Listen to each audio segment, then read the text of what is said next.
ارشاد فرمایا کہ خدمت اقدس میں عرض ہے کیا یہ اصول صحیح ہے کہ دنیا کے معاملے میں ہر چیز حلال ہے سوائے اس کے کہ جس کو قرآن و حدیث نے حرام کیا ہو، اور دین کے معاملے میں ہر چیز حرام ہے سوائے ان چیزوں کو جس کو کتاب و سنت نے حلال کیا ہو؟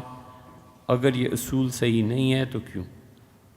اصل اصول جو ہے نا، دنیا اور آخرت کے جتنے بھی معاملات ہیں، نکاح ہے، طعام ہے، کھانا پینا ہے، لوگوں سے ڈیلنگز ہیں، کوئی بھی کام ہمارے نزدیک سب کام جائز ہوتے ہیں جب تک کہ شریعت نے اس سے منع نہیں کیا۔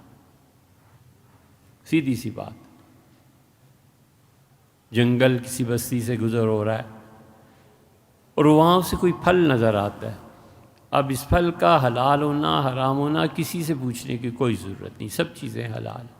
کوئی گھاس نظر آتی ہے، اسے پینا، اسے ابال لینا، اس کا کھانا بنا لینا، سب جائز۔ ہر چیز حلال ہے اس دنیا۔ کوئی کپڑا اچھا نظر آتا ہے، شریعت نے ریشم سے منع کیا، اس کے علاوہ ہے سب کپڑے جائز۔ رنگ ہیں، سب کپڑے رنگ سب جائز ہیں، سوائے اس کے کہ حضور صلی اللہ علیہ وسلم خالص جو سرخ رنگ ہوتا ہے نا، اس سے منع فرماتے تھے، وگرنہ سب رنگ جائز۔ تو ہمارے نزدیک دنیا کی ہر چیز سے فائدہ اٹھانا، ہر چیز سے لطف اندوز ہونا، ہر چیز سے لذت اٹھانا، ہر چیز کا کھانا پینا اوڑھنا پہننا سب جائز ہے جب تک کہ شریعت منع نہ کرتی۔ یہ اصول ہے، اور یہ اصل اباحت ہے فقہا کی زبان میں۔ شامی رحمۃ اللہ نے اس پہ بہت بحث کیا ہے۔ اصول کی جو ہماری کتابیں ہیں، اصول فقہ کی، اس میں بھی بحث ہے، علم کلام میں بھی ہے۔ اور جتنی وہابیت ہے ان کی بنیاد یہ ہے کہ ہر چیز حرام ہے جب تک کہ اللہ اجازت نہ دے دے، لہٰذا کسی جانور کا گوشت نہیں کھایا جا سکتا، لہٰذا کوئی کپڑا استعمال نہیں کیا جا سکتا، لہٰذا جنگل سے گزر رہے ہیں اور پھول ہیں، یہ چیزیں ہیں، بالکل سونگا بھی نہیں جا سکتے جب تک کہ خدا اجازت نہ دے، ممکن ہے اس کے سونگنے سے نشہ پیدا ہو جائے۔ تو وہ مسلک مبنی ہے بہت زیادہ سختی پہ اور بہت زیادہ احتیاط پہ۔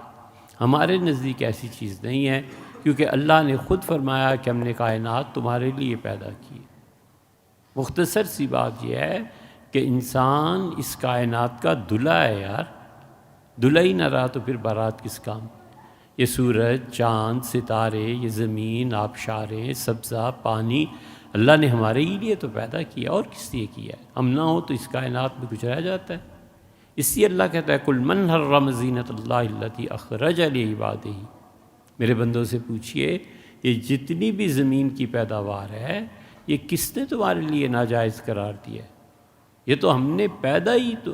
اور پھر اس کے بعد فرمایا کہ قُلْ هِيَ لِلَّذِينَ آمَنُوا، ان سے کہ ایمان والو سب سے پہلا حق تمہارا ہے اس کائنات۔ تو اس لیے سب چیزیں ہمارے نزدیک جائز ہیں جب تک کہ شریعت خود منع نہ کرے۔